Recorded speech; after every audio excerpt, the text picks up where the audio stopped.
Good morning, my peeps. Even though it's almost noon, hard at work this morning, getting everything caught up. And thankfully it looks like for the moment I am. So grabbed Chewy, took him out. It was a long night. Rebecca left for Georgia this morning really early, I think around 4 o'clock in the morning. So Glenn took her and came back and slept for another hour before he had to go to work.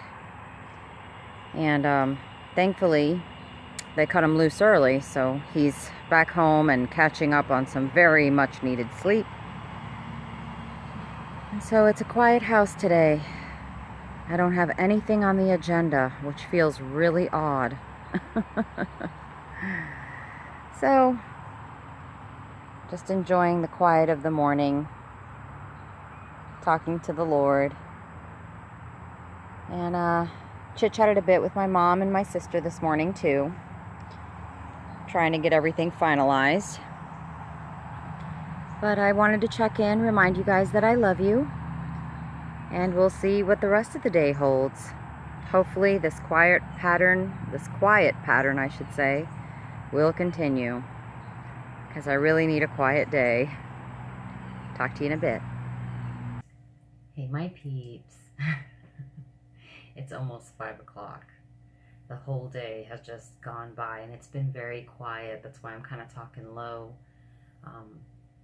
Glenn got up for a little bit and had something to eat and played with Chewy and then went right back to bed. He's just wiped, and it was a quiet day, but not in the way I anticipated. It's been a quiet day. The house is quiet, so I'm being quiet.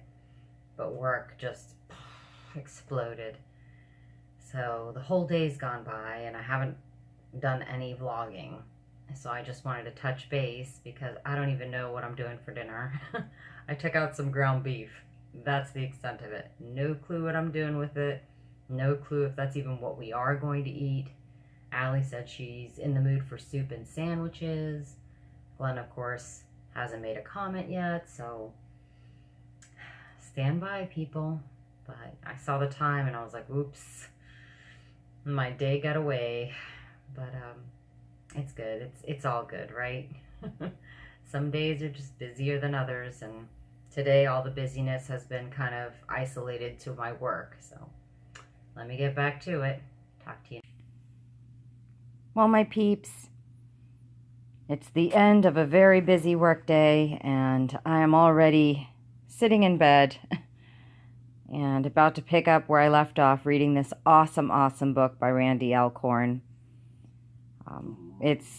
It changes everything, especially if you're a believer, because he goes really in depth in terms of scripture and what we can expect, what we should expect, what we're striving for, what eternity is going to look like. It changes the way you pray. It changes the way you worship.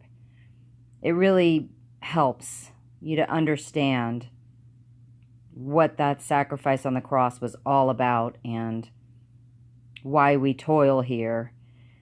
So I wanted to share that while I wait for Glenn to get back. He wanted to go ahead and pick up some subs for me today, which was, I have to admit, very welcome, because the day went pretty badly as far as work in terms of, just the volume and the requests, and it was complicated and I got stressed, and long story short, I'm getting a Philly cheesesteak. Allie's getting a meatball sub, and I think Glenn's just going with a regular ultimate. But I did want to go ahead and share this book with you guys because it is well worth the read. Very well worth the read. And I know that Kindle used to allow you to lend books. You could lend it to another person with a Kindle, but I think they stopped that. Otherwise, I would say I'd lend it to anybody who wants to read it. Once I'm done, of course. This is going with me on vacation. All right, guys. I'll see you tomorrow. I love you tons and tons. Good night.